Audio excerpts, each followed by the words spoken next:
Hello hi everyone అండి. మారుతి సాహితీ channel ప్రేక్షకులకు స్వాగతం సుస్వాగతం అండి. అంతా బాగున్నారా అండి? మేమంతా బాగున్నామండి.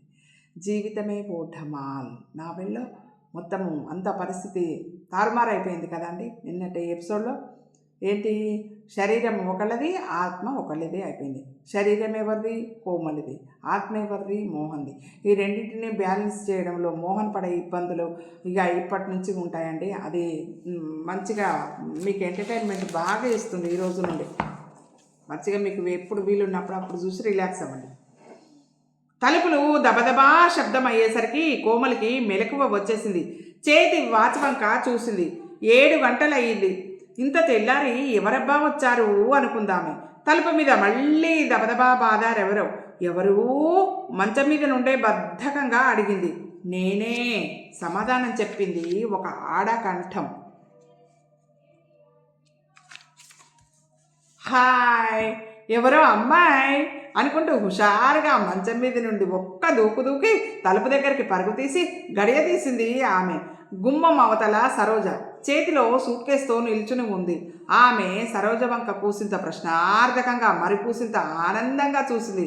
తర్వాత అడిగింది, మీ మీ మీరెవరండి? ఏంటి చచ్చుజోకులేస్తున్నావా? లేక నిద్రమత్తు ఇంకా వదలలేదా అంటూ ఆమెను తోసుకుంటూ గదిలోపలికి వచ్చేసింది సరోజ.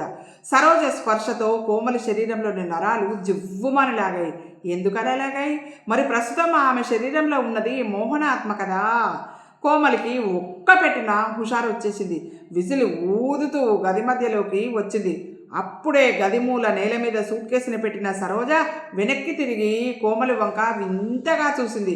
ఎప్పుడూ డిగ్నిఫైడ్గా ఉండే కోమలి ఈ రోజేంటి పిచ్చి చోకులు వేయడమే కాకుండా విజిల్ కూడా వేస్తుంటే ఆమెకి చాలా ఆశ్చర్యం వేసింది. కానీ అంతలోనే తేరుకొని కోమలిని అడిగింది, సరే కానీ నేను వెళ్ళిన పని ఏమైందని అడగవే? నేను ఇంకా గుమ్మంలోనే ఆపి ప్రశ్నల వర్షం కురిపిస్తావేమో అనుకున్నాను. ఏం పని ఇంతకీ మీరెవరు అడిగింది కోమలి. సరోజ ఒక్కసారే ఉలిక్కిపడింది. కోమలి జోక్ చేస్తుందో లేక మతిస్థిమితం తప్పిందో ఆమెకి అర్థం కాలేదు. సరిగ్గా అదే సమయంలో యమదూతలు అక్కడ ప్రత్యక్షమయ్యారు. వాళ్ళు కోమలికి కనిపిస్తున్నారు కానీ సరోజకి కనిపించడం లేదు. ఆమె ఏదో అనబోతే యమదూతలు సరోజని చూపించి ఏమి మాట్లాడొద్దు అన్నట్టు సైగ చేశారు. అదేంటయ్యా బాబు, మీరెవరని అడుగుతారే? రాత్రి నీకు అంతగా వివరించి చెప్పినా బుర్రకెక్కలేదా? లేకపోతే మర్చిపోయావా? ఆమె పేరు సరోజిని. ఈమె నీ రూమ్మేట్ అని కూడా చెప్పాం కదా అన్నారు యమదూతలు. కోమలి అవునన్నట్టు తల ఊపింది. ప్రస్తుతం ఈమె వాళ్ళ ఊరు వెళ్ళి వచ్చింది. అక్కడ ఈమెకి పెళ్లి చూపులు జరిగాయి. ఆ వివరాలు ఆమెను అడుగు అని చెప్పి యమదూతలు అక్కడి నుండి మాయమైపోయారు. ఆమె సరోజ వైపు తిరిగింది. సరోజ ఇంకా అలాగే బిత్తరపోయి చూస్తుంది కోమలిని. ఆమె ఒక్కసారే పకపకా నవ్వింది. కోమలి, చూశావా నిన్నెలా ఆడలగొట్టేశానో? నాకు పిచ్చి పట్టిందని అనుకున్నావు ఏం? సరే కానీ ఇంతకీ నీ పెళ్లి చూపుల విశేషాలేంటి అడిగింది సరోజ భుజాల మీద చేతులు వేస్తూ కోమలి. అలా అని ఆమెను తాకేసరికి కోమలి నరాలు మళ్ళీ జివ్వున లాగాయి. అని మూలిగింది కోమలి. ఏంటి అలా వింతగా మాట్లాడుతున్నావు అడిగింది సరోజ. మరేం లేదు, చలి ఎక్కువగా ఉంది కదా, అందుకని ఒళ్ళు నొప్పులుగా ఉండి అలా మూలుగుతున్నానన్నమాట అంది కోమలి సర్దుకుంటూ. ఎప్పుడూ లేనిది ఆమె స్పర్శ ఎందుకో ఇబ్బందిగా అనిపించింది సరోజకి. ఆమె చేతులు తన భుజాల మీద నుండి తీసేసింది. చెప్పు, నీ పెళ్లి చూపుల విశేషాలు ఏమిటి? మళ్ళీ భుజాల మీద చేతులు వేయబోతే సరోజ వెనక్కి జరిగి మంచం మీద కూర్చుంది. ఏముంది, నన్ను చూడ్డానికి ఎవడో కొండముచ్చు లాంటి వాడు వచ్చాడు. వాడికి నేను నచ్చానో లేదో ఇంటికి వెళ్ళి కబురు చేస్తానని చెప్పాడు.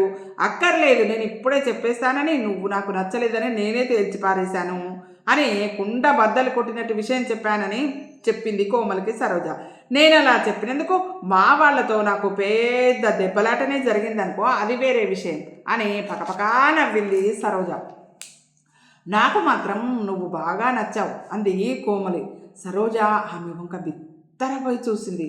తన పొరపాటు గ్రహించిన ఆమె వెంటనే సర్దుకుంది. అదే, ఇంతటి ఇండిపెండెంట్ భావాలున్న నువ్వు నాకే కాదు ఎవరికైనా నచ్చుతావు.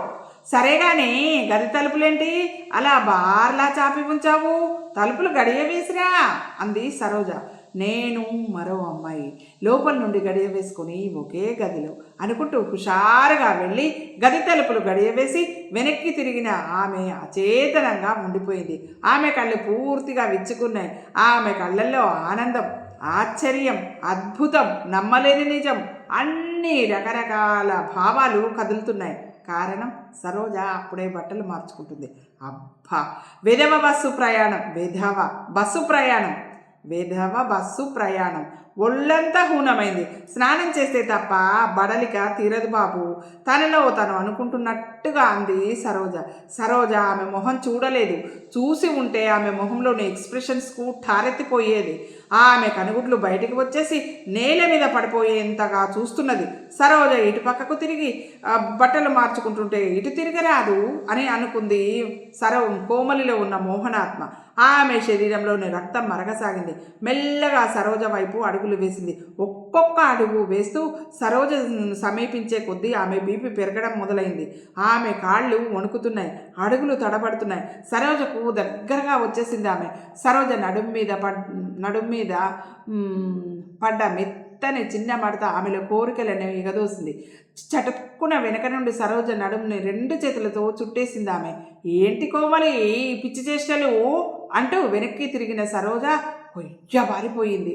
ఆమె కనుగుడ్లు బాగా విప్పారి ఉన్నాయి. ఆ కళ్ళల్లో ఎర్రని జీర. ఆమె మొహం కూడా ఎర్రగా కందిపోయి ఉంది. ఆమె మొహంలోకి చూసిన సరోజకి ఎందుకనో భయం వేసింది. ఏమిటి? వణికే కంఠంతో ప్రశ్నించింది సరోజ. ఏంటి అలా చూస్తావు?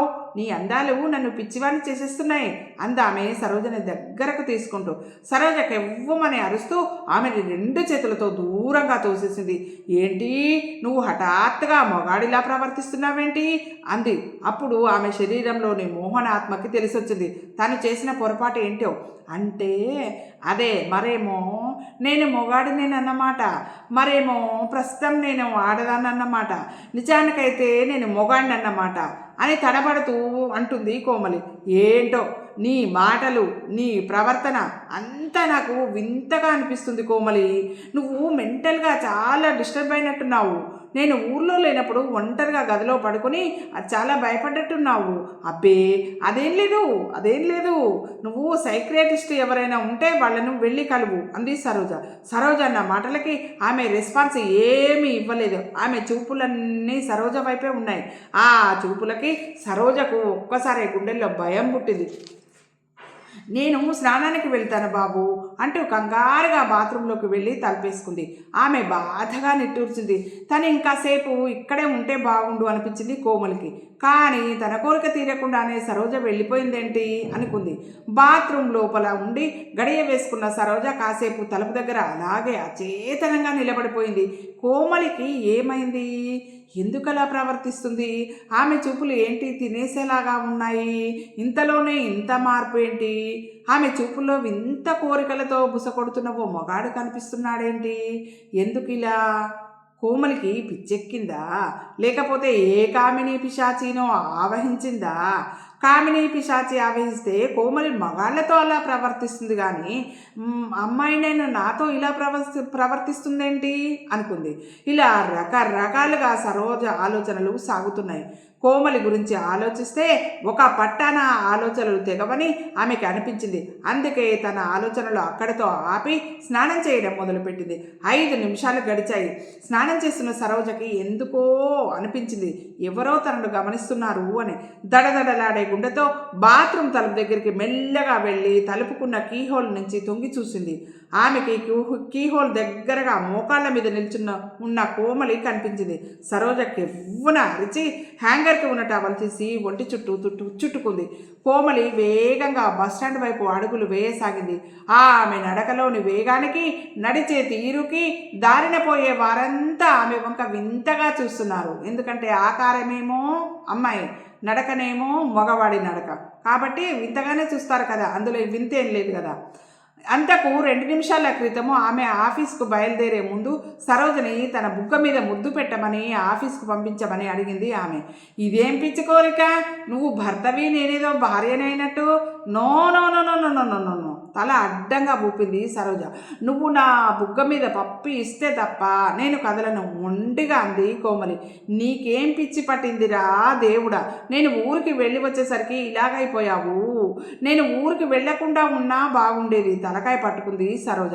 నువ్వు ఊరికి వెళ్ళినా వెళ్ళకపోయినా నాకు నీకు ఈ పరిస్థితి తప్పదనుకో అంది ఆమె అదో మాదిరిగా నవ్వుతూ. సరే, నీకు ఆఫీస్ టైం అవుతుంది కదా, త్వరగా నువ్వు వెళ్ళు, నేను కూడా చీర మార్చుకొని బయలుదేరాలి అంది సరోజ ఆమెని కంగారు పెడుతూ. సరే అలాగే, మార్చుకో, ఇద్దరం కలిసి బయలుదేరదాం అంది కోమలి మంచం మీద కూర్చుంటూ.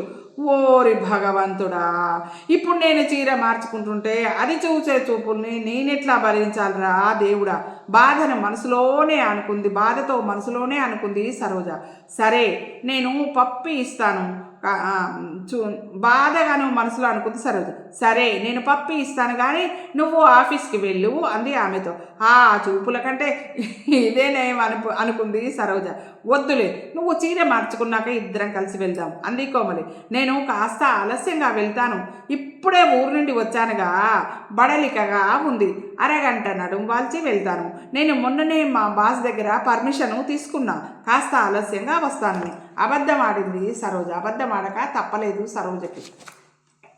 సరే అలాగైతే నా పప్పి నాకు ఇచ్చే మంచం మీద నుండి లేస్తూ అంది కోమలి. హమ్మయ్యా అనుకొని ఆమె బుగ్గ మీద చిన్నగా ముద్దు పెట్టింది సరోజ. ఈ ఆహూ గట్టిగా అరిచింది కోమలి సంతోషంగా. ఆ అరుపుకి సరోజ ఉలిక్కి పడింది.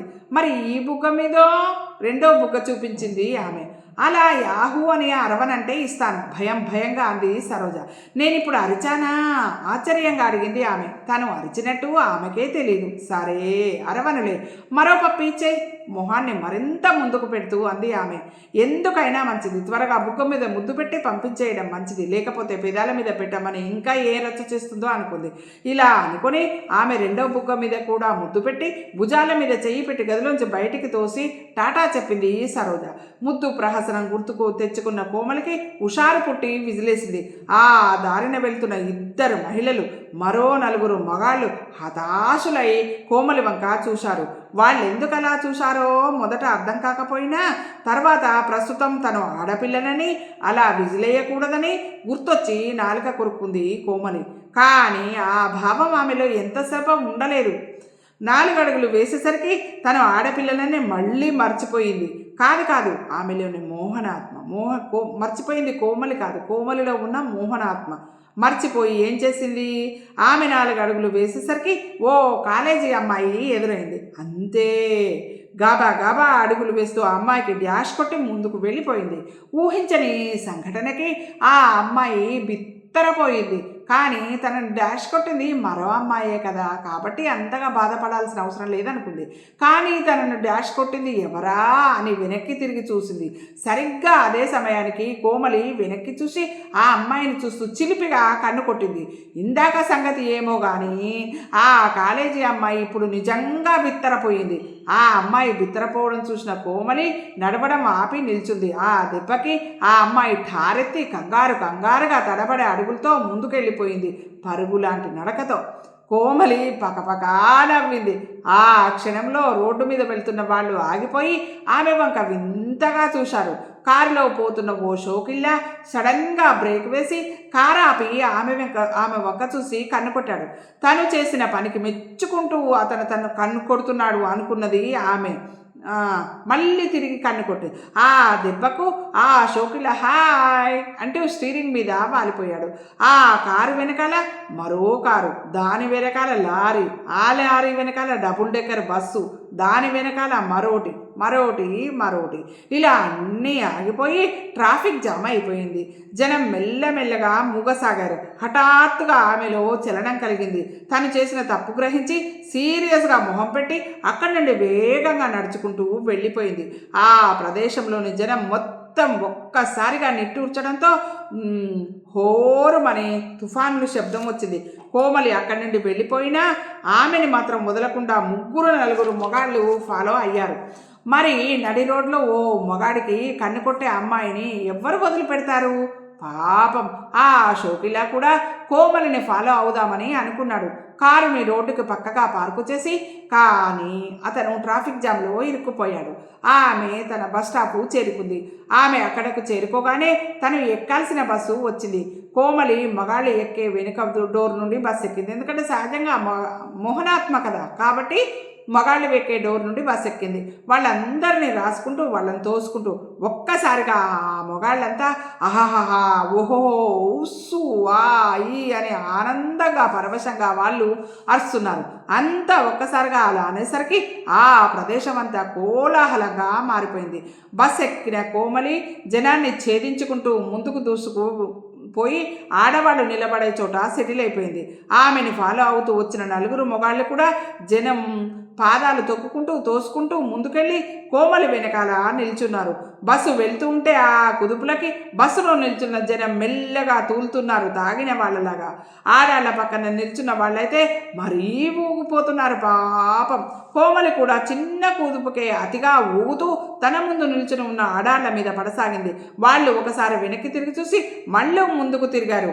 వాళ్ళు నార్మల్గా ఆ విషయాన్ని తీసుకుంటూ. కోమలి అలా ఊగి ఊగి వాళ్ళ మీద పడుతూనే తన పక్కన ఉన్న సీట్లోంచి ఉన్న ఆమె వంక చూసింది. ఆమె పరిశీలించసాగింది. కోమలి ఆత్రంగా ఆమెను చూసే చూపు చాలా ఆమెకు కన్వీనియన్స్గా అనిపించింది. ఈ బస్సులోనే ఇంకా కాసేపు ఉంటే బాగుండు అని అనిపించింది కోమలికి. ఈ విధంగా ఈ రెండు రకాలు శరీరం ఒకళ్ళది, ఆత్మ ఒకటే వరకు బ్యాలెన్స్ చేసుకోలేక కోమలి ఇబ్బంది పడడం, కోమలి వల్ల మిగతా వాళ్ళు ఇబ్బంది పడడం ఇట్లా జరుగుతూ ఉంది. ఇంకా ఆఫీస్కి వెళ్ళిన తర్వాత ఈ కోమలి ఆకారం కోమలి, లోపల ఉన్న ఆత్మ మోహన్ కాబట్టి అక్కడే ఏం జరుగుతుందో రేపటి ఎపిసోడ్లో విందామండి. ఈ ఎపిసోడ్ మీకు నచ్చినట్టయితే లైక్ చేయండి, షేర్ చేయండి, మన మారుతి సాహితీ ఛానల్ని సబ్స్క్రైబ్ చేయండి. మీ అందరి ఆశీస్సులు ఆదరాభిమానాలు మన మారుతి సాహితీ ఛానల్కి ఎల్లవేళలా ఉండాలని మనస్ఫూర్తిగా కోరుకుంటున్నానండి. మనందరం ఆనందంగా, ఆరోగ్యంగా, సుఖంగా, సంతోషంగా ఉండాలని ఎల్లవేళలా మనస్ఫూర్తిగా కోరుకునే మీ మారుతి సాహితీ ఛానల్ అండి. ఉంటానండి. రేపటి ఎపిసోడ్లో మళ్ళీ కలుసుకుందాం.